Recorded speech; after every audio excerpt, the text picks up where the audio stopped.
എനിക്ക് വളരെ സന്തോഷമുണ്ട്. ദൈവത്തോട് ഞാൻ നന്ദി പറയുന്നു. ചന്ദ്രലേഖയുടെ ഓരോ വാക്കിനും നിറഞ്ഞ കയ്യടിയാണ് ദുബായ് എത്തിസലാത്ത് അക്കാദമി ഗ്രൗണ്ടിൽ തടിച്ചുകൂടിയ പ്രവാസി മലയാളികൾ നൽകിയത്. തന്നെ ഈ നിലയിലെത്തിച്ച മലയാളികളോട്, പ്രത്യേകിച്ച് പ്രവാസികളോട് ചന്ദ്രലേഖ നന്ദി പറഞ്ഞു. പ്രസംഗത്തിനു ശേഷം ചന്ദ്രലേഖയെ നാടറിയിച്ച രാജഹംസമേ എന്ന പാട്ടും പാടി.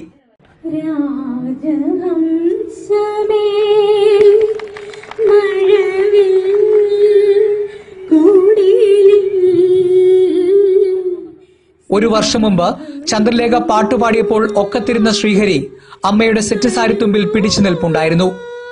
ആദ്യ പാട്ടിനു ശേഷം സദസ്സിന്റെ ആവശ്യപ്രകാരം മഞ്ഞൾ പ്രസാദവും എന്ന് തുടങ്ങുന്ന പാട്ടും ചന്ദ്രലേഖ പാടി.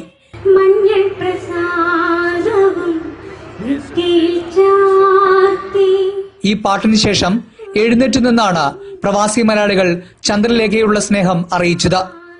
കോളേജ് അസോസിയേഷനുകളുടെ സംഘടനയായ അക്കാഫിന്റെ ഓണാഘോഷ പരിപാടിയിൽ പങ്കെടുക്കാനാണ് ചന്ദ്രലേഖ ദുബായിലെത്തിയത്. 1 ലക്ഷം രൂപയും അക്കാഫ് ഈ പാട്ടുകാരിക്ക് സമ്മാനിച്ചു. Aipe Vallikadan, Mathrubhumi news, Dubai.